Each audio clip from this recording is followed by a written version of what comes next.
It's a great pleasure for me to talk about men are from Mars, women are from Venus. There are so many unnecessary losses of people who truly love each other and they can't make their relationship work. And they figure, you know, we're just too different. And when somebody comes along and explains, you're supposed to be too different, then what happens is hope occurs. Oh. And when you have hope that maybe you can have a successful relationship, maybe you can get your needs met, even though you're so different, when hope arises, our hearts open and we begin to feel love again. And it is love that saves those relationships. It is love that gives meaning to our lives. You can have all the success in the world, but if you don't have love, friendly, loving, compassionate, supporting relationships, you cannot enjoy your success. The real issue in relationships is how we communicate. Men typically communicate the way men do. And it happens to be a totally different language than women communicate. Women communicate in a totally different way. The problem is we use the same words, but they have different meanings. I say to my wife, honey, what's the matter? And she says, nothing. I assume that's what she means. So I go, okay, I'll watch TV. And she goes, he doesn't even care. You see, when a woman says nothing's the matter, what she means in her language is something's the matter.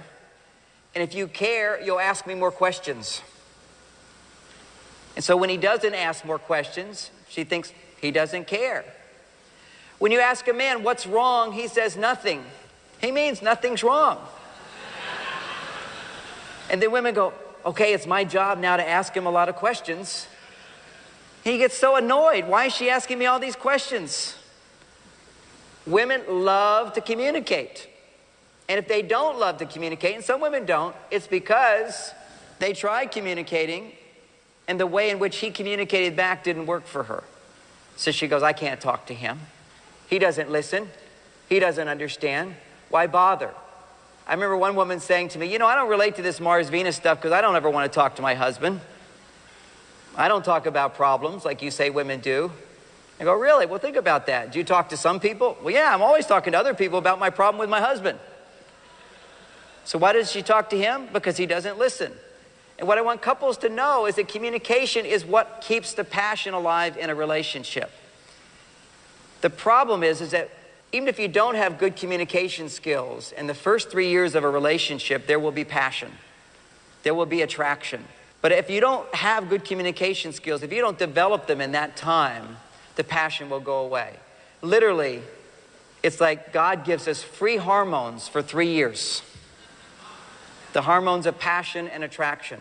And without those hormones, the relationship starts settling down, the passion goes away, the interest goes away.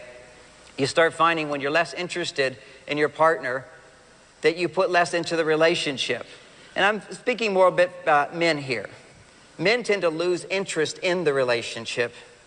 Women tend to have more interest in complaining about the relationship.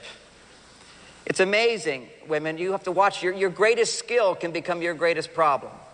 Women see everything. When they fall in love with a man, they see him and they see all of his potential. So they're so happy. 3 years passes, reality sets in.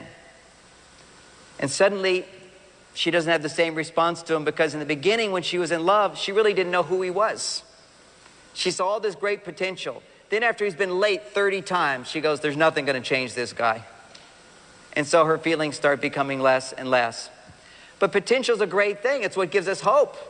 And women will often see a man's potential, fall in love with that potential, but then they'll try to pull that potential out of him and have the opposite effect. One of the chapters in Men Are From Mars is describing women is called the Home Improvement Committee. When a woman loves a man, this gene inside of women, and men don't have it, it's called the improvement gene. No matter how good something is, it can always be improved, right? Well, women have that gene, men don't. A man's gene says, the Martian gene is if something works, don't mess with it. From a woman's point of view, if something works, let's see how much better we can make it work. So it's like, let's improve it. Let's change it. So a woman falls in love with a man. She goes, okay, now how are we going to change him? Men and women are so different when we get married. A woman's thinking, okay, now we're married. Now things are going to change. Now my love will bring out the best of him. Now I can improve him. Men get married, they think just the opposite. They go, dear God, please don't change anything. See, we don't want you to change at all. We want you to stay the same. Women want us to change.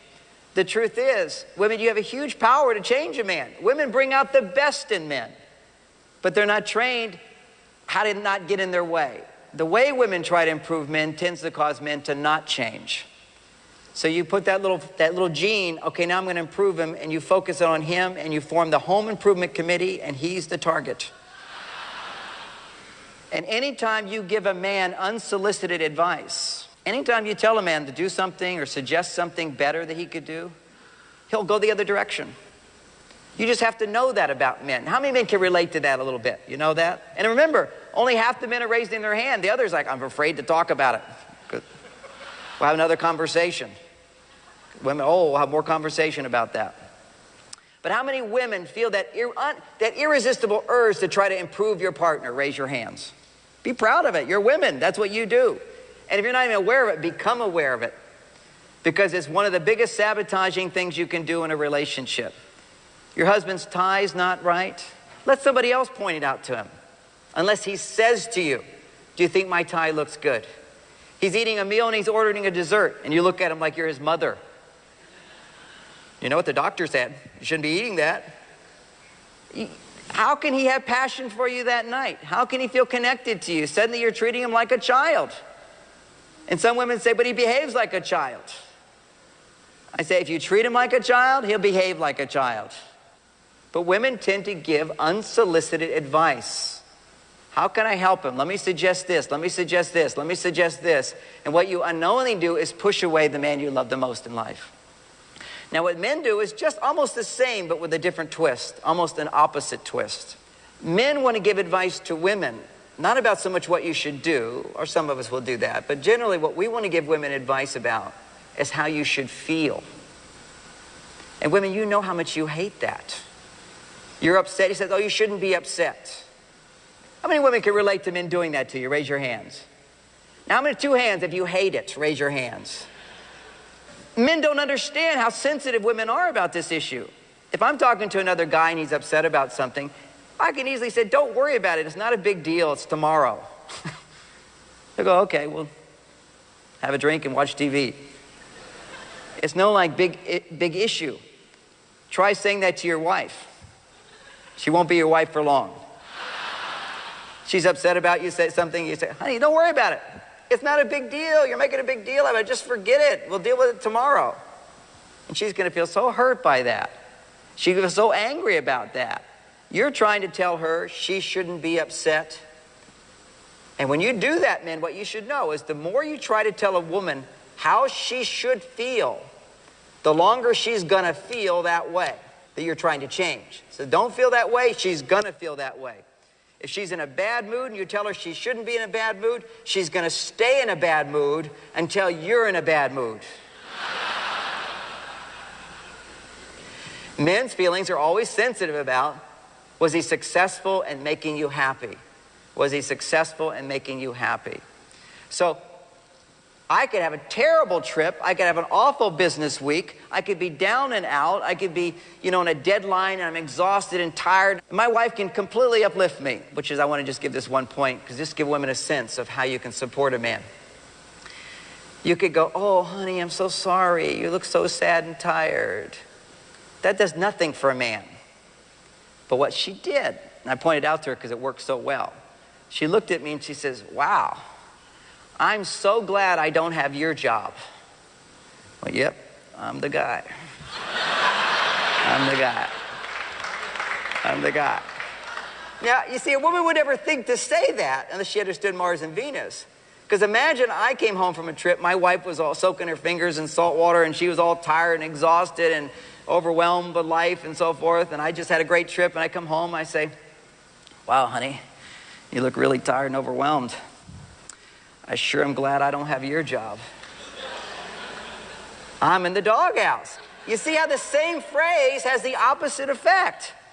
My wife knows if I come home tired, exhausted, she doesn't like dwell on that. She just says, well, I had a great time. You can't believe what happened for me. I went out, I bought this dress. Look at this dress. She like shows me the dress. And I notice my mood is changing. Because I may have failed that week, but I bought that dress. I put that smile on her face. See, whenever a woman's happy, it brings a man up. When a man's happy, it does little for a woman. Because see, her world of being is not based upon taking credit for his happiness. That's not what makes her feel good. She doesn't go bragging, I made my husband happy, made my husband happy, made my husband happy. You know what women brag about? He made me happy. That's what women talk about. Oh, he did this for me. Oh, he did this for me. He noticed I got my hair cut. By the way, I failed on that one this week, but I'll usually win that point. One of Bonnie's girlfriends, we'd go for a walk on Sunday with another couple, and the couple we came in, and the woman said to Bonnie right away, she goes, oh, you got your hair cut, sister, you look great. I went, oh yeah, honey, your hair looks great. She goes, nah, too late for you. It's a whole thing about women, you know. It's not always about content, men. It's feeling, it's attention, it's being noticing things. Noticing things makes women really happy. And it took a long time for me to figure out. I'm still not A+ at it, but I'll get my A+ from time to time. But she'll say to me on like Monday, she'll say, I'm going to get my hair cut on Thursday. And I used to wonder for the longest time, why does she tell me? Who cares? I mean, I don't go around saying to my friends, hey, I'm going to get my hair cut this Thursday. I mean, just don't do that. So it took a long time. These things would hit me. I go, why is she telling me this? You know, I go, oh, good to know. Yeah. But then I was realizing the reason she's telling me is so that on Thursday I'm prepared to notice she got her hair cut. Because it makes a world of difference. If she comes home and says, what do you think of my haircut? It means nothing to her. I say, oh, looks good, you look great. That means nothing, no points, nothing. But if she comes home and you go, oh, you got your haircut, you just score 1,000 points right there. It's like a world of difference, men, if you do something without her having to ask. And men don't understand that. You know, if I want to get somebody to compliment my hair, they can say, oh, your hair looks great. I go, do you think my hair looks good? They go, yeah, it looks great. Okay, fine. But we men, we have certain areas, certain zones where we can relate to this. Not as much as for women. But we have certain places, and I want to give you an example of that. Imagine you're doing some kind of performance, whatever it might be. You're doing something on stage or on a track or wherever. And you're running your marathon or whatever. Anything, you're doing something, and when you complete it, the audience spontaneously stands up and applauds you. Does that feel great or what? As opposed to somebody coming out and saying, and now let's thank John for a great talk. It's a world of difference. Spontaneity, when somebody spontaneously does something, it means so much more. So here is a husband and wife. Man loves the wife. But see, the problem is we men have this gene. It's this Martian gene. Men are from Mars. And this gene says, never do anything you don't have to do. That's the efficiency gene. See, it's what everything's about for men. Efficiency, efficiency, efficiency. It's not that women aren't efficient. They can be or they cannot be. It's their choice. Men's genes tell them it's the imperative. Never do anything you don't have to do. Now, we call it efficiency on Mars. On Venus, they call it lazy. And they often misinterpret it as uncaring. But it's not either of those two things. It's the way men are designed. Is that we want to get from point A to point B in the shortest possible route. That's it. For women, they can go one day short, another day long, another day let's wander over here. Let's go over here. That's interesting, new and different. Why not try that? To them, it's not always about the efficient mode. Their lives, their whole perspective is different. And so what happens with men is we do the efficient thing. We want to know the right way to do something. And so one of the big complaints women often have about men is he always has to be right. Well, he does. Because that's the most efficient thing. It's his gene that says, do what you have to do. Whereas women over there going, why isn't he doing things for me? This is the man that will give his life for her if it's necessary. And he could save his life. There's a few qualifications in there. But there's not a man in this world who loves his partner that wouldn't give his life for her if it would save her life. Now, he wouldn't give his life if it was a waste. Some would, but generally speaking, it's if I can help her, I would do it. If it was required, I would do it. So here's this man who only does what he has to do. So in the beginning, when he's dating you, he knows, I have to communicate to you that you're special, that you're important, that I love you, that I think you're beautiful, that you're interesting to me, that I want to have a relationship with you, that you're the number one person I want to have a relationship, that I have special feelings for you that I don't have for anybody else. So in the beginning of a relationship, he knows he has to communicate that. So he does. Statistically, men talk more on the third date than any other time in the relationship. That's about the time when he's sizing up the situation, and he's letting you know some of his feelings and where he wants to go with this thing. It's almost like I introduced myself to you. Hi, I'm John Gray. I've communicated that. Now, let's say we're in a relationship. Do I remind you every time I see you? Hi, it's me, John Gray. No, I don't have to, because you should know. I've told you that. Well, that's the way men think about dating. I did all that dating stuff. You should know I like you. Why do I have to do it anymore? See, this is the Martian mentality. Men don't know if you want a happy woman, you have to do the dating stuff. There never comes a day when you don't have to do it if you want this to be a happy woman. If you want to be the one who can take credit for some of that happiness, you have to do the little stuff. See, that's what dating is. Dating is the little stuff. Like I know, oh, you look great tonight. Oh, I like those earrings. Oh, I love your hair this way. It's changed, it's different. See, that's the little stuff. See, it all comes down to scoring points.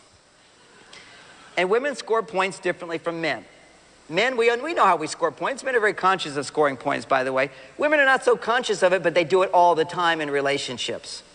Men score points in life all the time. It's like, by the car you drive is how many points you scored.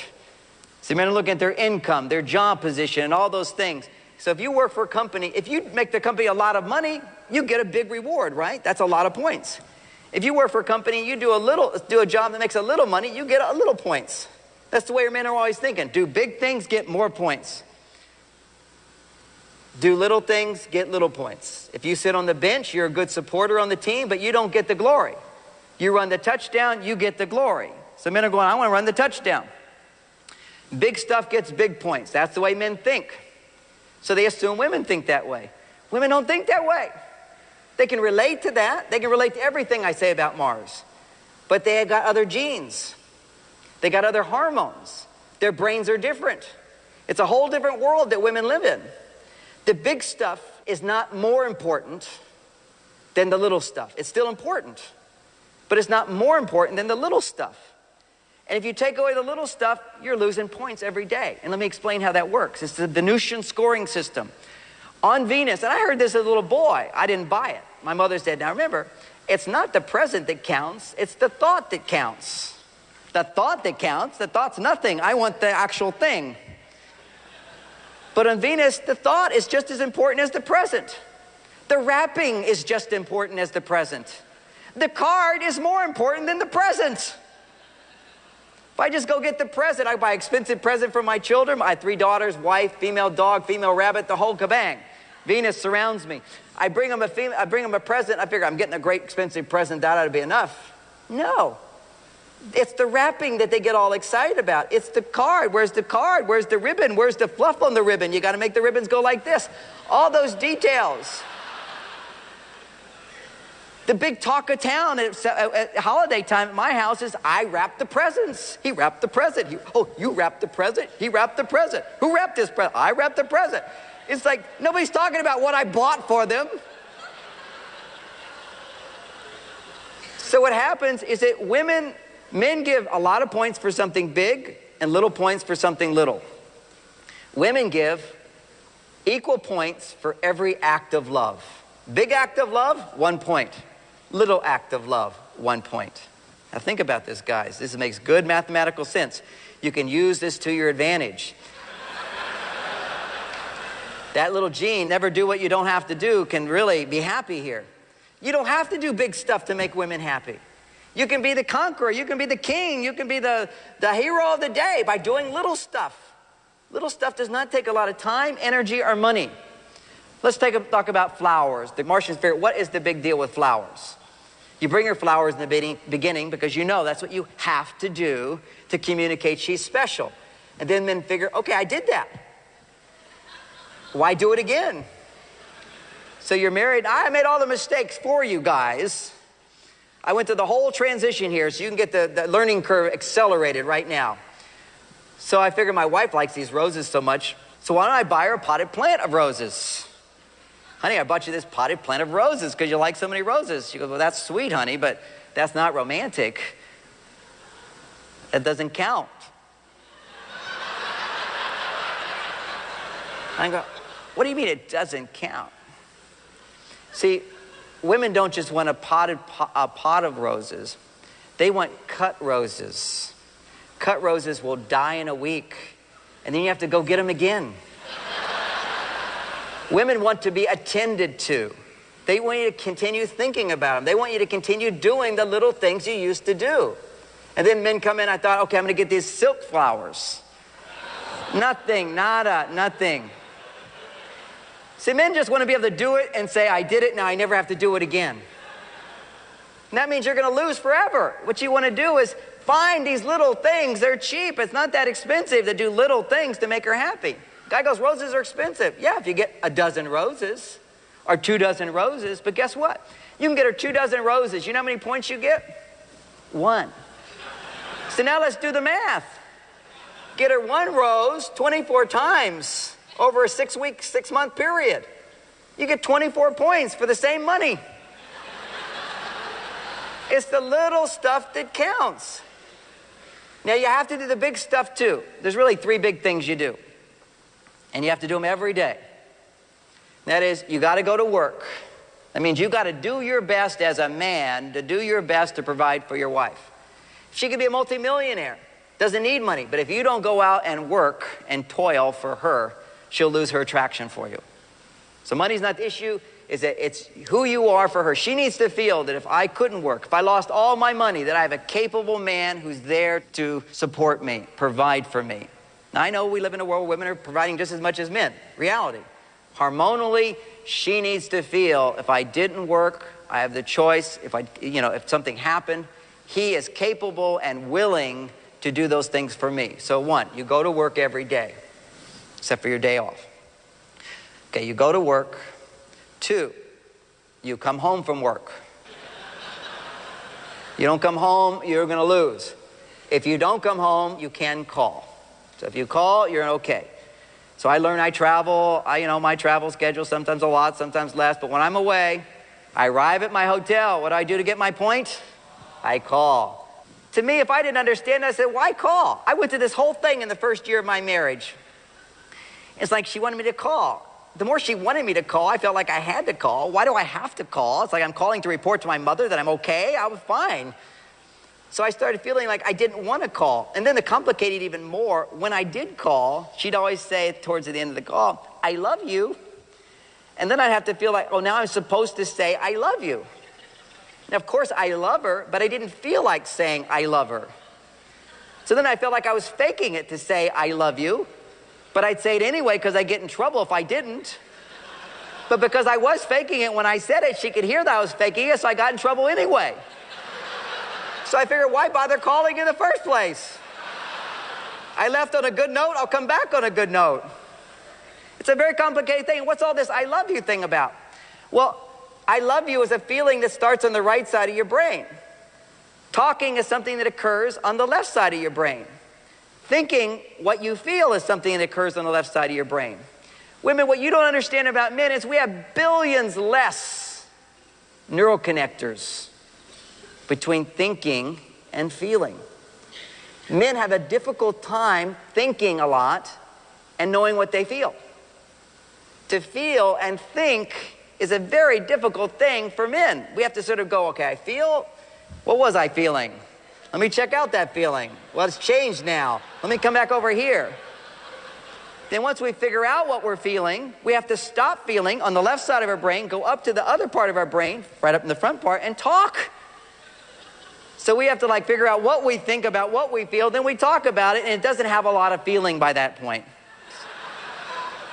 She goes, I don't feel it. Well, I did feel it when I thought about it. Look over there. It's just, and when a man's really in his sort of work mode, that's the left side of the brain. So he's focusing left brain, left brain, left brain. It's very hard for him to access his feelings at that time. And women, you don't understand what it's like to be a man at all. You have the different total, you know, it's interesting. Our brains are very similar. The locations of things in our brains are very similar. But there's some big differences. The first difference, which is sort of politically incorrect to point out, but I like to point it all out, is that men's brains are bigger than women's. Our brains start out bigger. But what they don't tell you usually is that they end up smaller. Men's brains start out bigger and end up smaller than women's. Now, I have now researched, after 25 years of teaching all this stuff, I've researched all the biochemical reasons for this. But one of the reasons for that brain shrinkage that men have that women don't have is that men's bodies do not produce vitamin C. And vitamin C increases circulation into the brain, creates healthy brain activity. Women's bodies do produce vitamin C. So their brains are staying greater circulation in their brain just from vitamin C. So if we're vitamin C deficient in our diet, which most people are, if you're a man, you're going to start shrinking your brain. I mean, it's just going to start going. Now, that's sort of a scientific explanation. My wife, she cuts to the chase. She says, yeah, that's one explanation, but I know the real explanation. Men's brains shrink because they don't use them. Use it or lose it. So you can look at it from many different perspectives. Another major difference between men and women's brains is the connective tissue between the left side of the brain and the right side of the brain. What they found is that women tend to have way more connective tissue connecting all parts of the brain. Now, I picked up on that research, but I had already learned it anyway. I just had to be married. I knew our brains were different. I'll give you the example, and so many of you relate to it. Here I'm married, we got children. 2 little girls fighting with each other. Bonnie's settling the dispute, but she's also making dinner with a lasagna, and it's cooking in the oven and putting things together. She's got pots and pans going on here, settling disputes, breastfeeding another baby, all at the same time. I am on the other side of the kitchens here. I'm in the living room talking on the phone to somebody. Not only is she doing all of that, but she's listening to everything I say. Now, she has that ability. Women just gather information from their environment. And particularly if a man's talking, they really put up those little antennas. I am from Venus. What's he saying? But not only was she listening to what I was saying, she started telling me what to say to that person, which implied she knew what they were saying as well. And here I am on the phone talking to this person, and she's talking to me to tell him something, correcting what I was saying probably. And I say, excuse me, Bonnie, I can't listen to you and talk to this person at the same time. And she looks at me, my God, it's true. He is retarded. I mean, he's so successful in life. He does all this thing, but when you really get to know him, he's retarded. That's sort of that awakening, that sort of reality setting in when women start to realize who this guy is.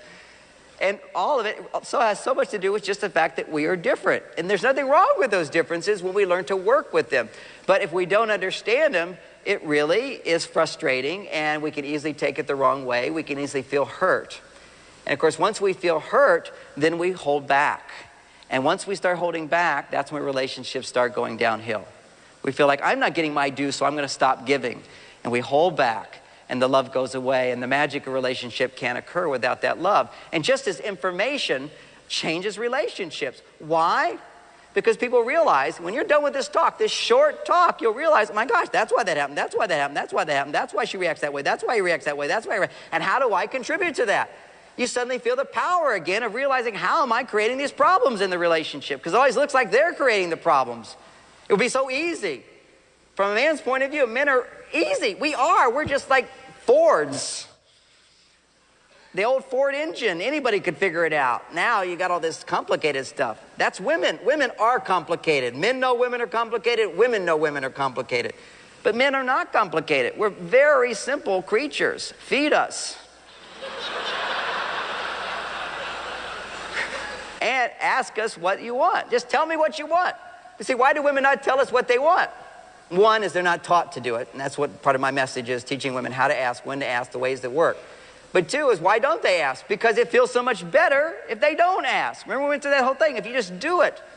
And she tested you in the beginning. You were jumping through hoops in the beginning. She had all her little test figures out. She says, do I have to ask him? Do I have to ask him? Do I have to ask him? No, he's doing all these things automatically. What's he doing automatically? All the little things. Why is he doing those? Because he thinks I have to do them.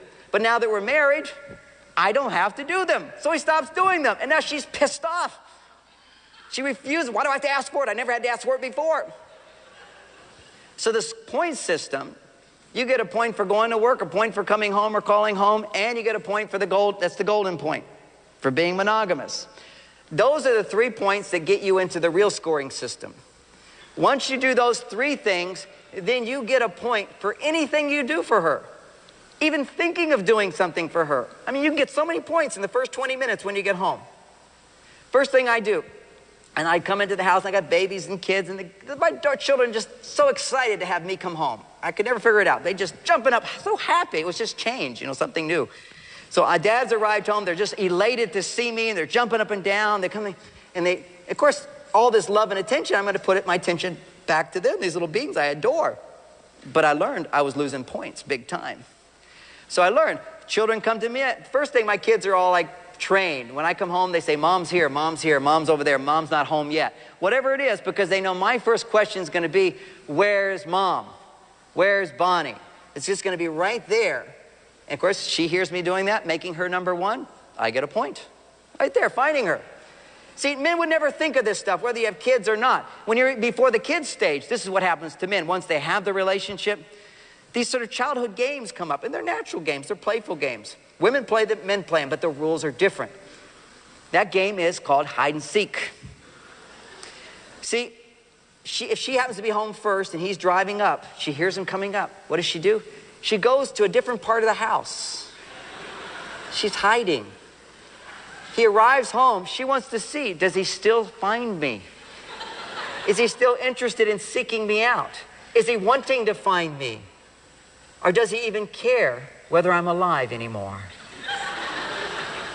Now, there's a big problem that happens because when he gets home, he looks around, she goes, she's not here. Great.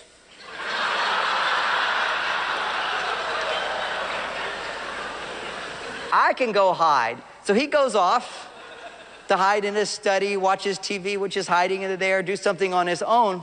And the difference is, she's hiding, but she wants to be found. He's hiding, but he doesn't want to be found. He doesn't understand. Oh, she's hiding, leave her alone. I mean, this is one of the major things. One day I kind of sensed my wife was upset, so I just gave her space. I just ignored it. See, that's what I would want. If I'm in a bad mood, don't ask me, how you feeling? I'll tell you where it always goes. It happens for every man. Woman, she wants, oh, he's upset, he's bothered. Let me help him. Let me help him to talk. That's what we do on Venus. What's the matter? Nothing. Are you sure? Yeah, I'm sure it's nothing. Was it this? No, it wasn't that. I'm not bothered. Was it that? You were going to do this? Did that get done? No, I'm fine.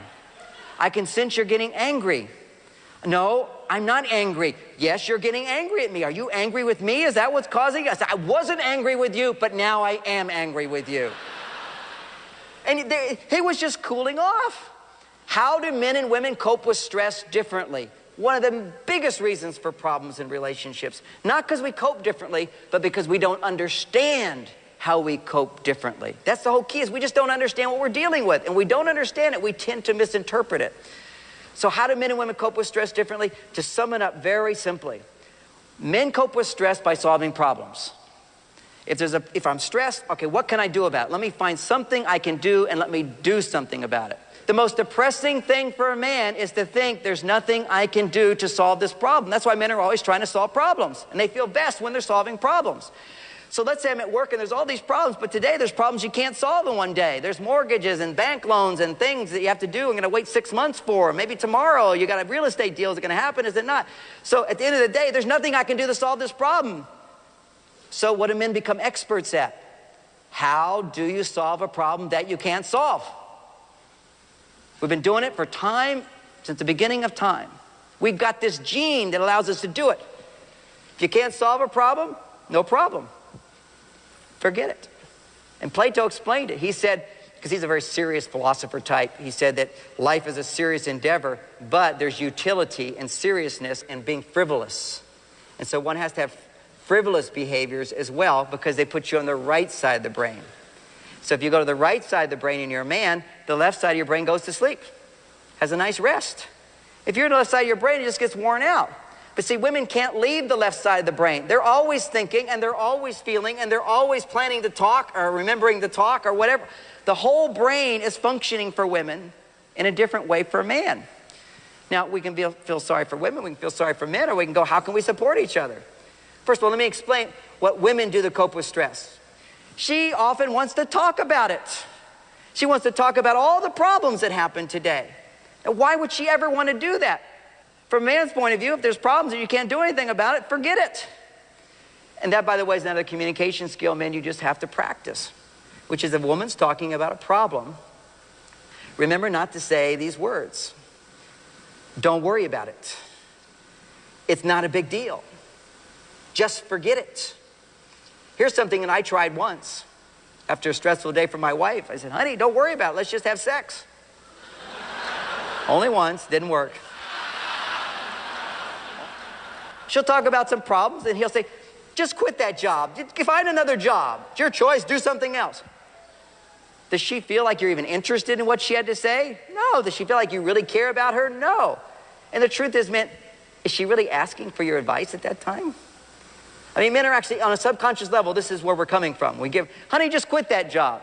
What do you expect her to say? What a brilliant idea. I hadn't thought of it. I have a problem at the job. I could just quit it and find another job. Well, that's great. I feel so great. No wonder you make all the money. She's not going to say that. She's not asking for advice. What she's looking for is using her relationship as a way to cope with stress. See, a relationship, unfortunately, today causes more stress for couples. Some people want to stay at work because the relationship causes so much stress. But ideally, stress is in the workplace. We come home to heal our wounds, to recuperate. We've got love to do it, but we have different ways of doing it. Men need to go off to their cave, their Martian cave, sit, watch TV, read a magazine, sit on his lawnmower, whatever. Have some time alone. Women need to feel there's time where we're interacting. Like, I blew her mind the other day, because I noticed the night before, she says, oh, I got to get up really early to bring Zoe, our dog, is a little sick, got a tick bite, to have another blood test. She's going to get up earlier than me that day. So I made a point to be up, to give her a hug and ask her if there's anything I needed to do, or offer. Even better to ask is to offer, oh, I'll do this for you. And she said right away, part of the tick bite is the dog was urinating everywhere. And so she's like running around in the morning. She said, oh, Zoe already urinated on the carpet. I said, well, honey, let me do that. So if I had said, would you like me to do that? What do women generally say? No, I'll do it. And a guy goes, okay, well, I offered. I got a point for offering. No, not in that case. So I said, no, honey, you're doing so much. I'll do it. Oh, I just got 2 points. I said the magic words. You're doing so much. Women love when you say that. Love it, men. Just try to get that into your brain. Men have a hard time even thinking that way. Because men go, what do you mean you're doing too much? It's your choice. Do what you want to do. I wish you'd do less. It's like learning how to create the message that you love her, even though you do love her, but how are you communicating that message? And for women, the same challenge is there for you, to communicate the message. The other day, I cleaned up all the kitchen when she came home from a trip. It's spotless, and then after I cleaned it up, I left the glass on the counter. She came in, saw this beautiful kitchen, and she goes, well, who left this glass on the counter? That was not a good big scoring point, women, okay? But fortunately, I understood. I know that that's her tendency. Women can see everything. And sometimes when they're in a good mood, they see the good in things. And sometimes when they're not in a good mood and they're stressed, they see all of the not good in things. So we have good communication. I said, oh yeah, I left that glass there. Hey, did you notice the rest of the kitchen? And she goes, oh yeah, oh, it looks gorgeous. Oh, you always do such a great job. It's fantastic. So she just was able to bounce back. And that's the most important thing about mature adults, is when your partner does make a mistake, give them a chance to do it the right way next time. Just let them off the hook. Let them off the hook. The important thing in life, and what I focus on now in my work, is not just communication skills, because I realize as well we have to do a little exercise every day. We have to make sure that we get nutritional supplements in our diet. We're not getting enough minerals in the food that we eat. And if we don't exercise a little bit, it makes a difference. So I'm going to teach you one of 36 exercises I teach right now, which is probably none of you have ever done. But I'd like you to stand up. Now, this is done in every culture historically in the world. Africa, Asia, Australia, South America, and it's simply a movement like this. Just simply bounce. Don't have to have your trampoline. Trampolines are fun if your knees are bad. But basically, all you have to do this. And we're going to do this for just a couple of minutes, and we're going to breathe a little deeper. Breathe a little deeper than usual. Breathe in again. Now, this is the African version. Now we're going to go to the Chinese version. Chop. Chop, chop, chop. It's really true. If you go to their, the Chinese are really into herbal medicines. But before they'll give you herbal, you'll have to do this for 20, 30 minutes. Because the herbs aren't going to get anywhere. They're not going to get to your brain unless you've got circulation. You just want to keep this whole thing pumping. You can chop real far. You can kind of pat if you like. Another culture just kind of patting around. Whatever you feel like, just get that body moving. And this gets a little boring. Then you bring your hands up to chopping carrots. Bend your knees a little bit more, feel more grounded to the earth as you do this. And what we're doing is we're stimulating what's called the lymphatic system.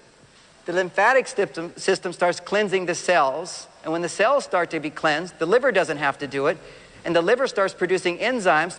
So you're going to feel it in just a few minutes. You're going to feel all this tingling and aliveness. Okay, now we're going to be like the guys at the airport directing those planes in. Got your flashlights. And we're almost to the last one, which is my favorite. We'll get to it.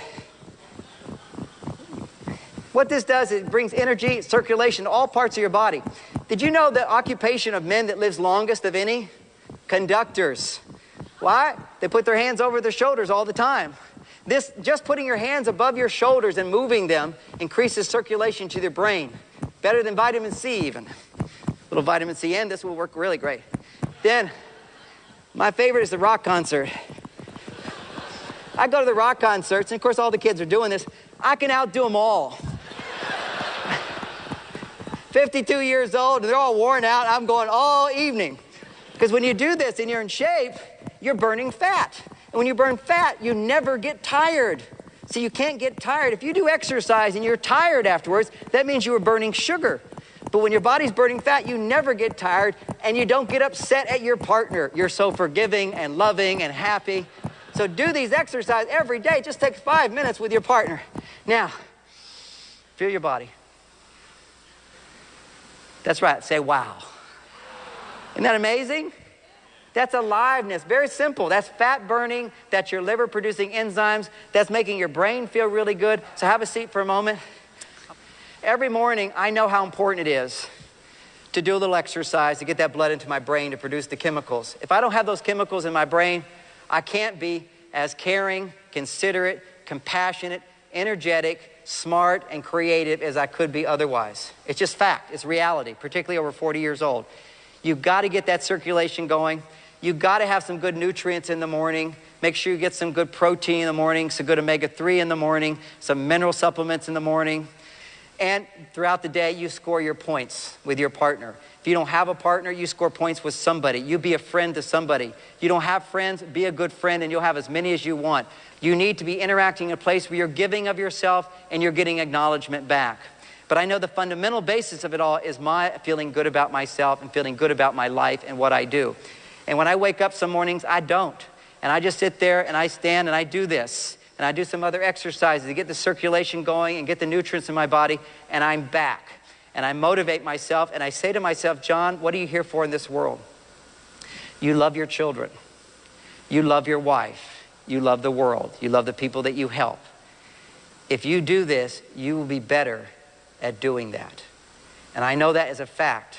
And just imagine if you really believed it to be a fact that I will perform better, give more, be a better person if I did a little of this. If you believed it to really be true, wouldn't you do it every day? So really what happens is when our brain's not thinking clearly, we forget what's true. So I just want to affirm right now, do you believe that a little exercise, you just did it, a little more effort and energy in your relationships to give would stimulate health and happiness? If you really believed it worked, would you do it every day? Just a little bit of time. Nobody would say no. Of course we would do it. That's what you want to remind yourself for every morning when you wake up, that little reminder. Because truly, when you are being of service, and we're in a world of chaos right now, we often feel helpless and hopeless. What can we do? I know that what I can do is what I can do. And if I'm more loving and more giving and generous to the people in my life, I'm doing my step to help all of mankind step a little closer to the world that we want to create, a world of love and fairness and peace. Thank you all so much. You've been an incredible audience.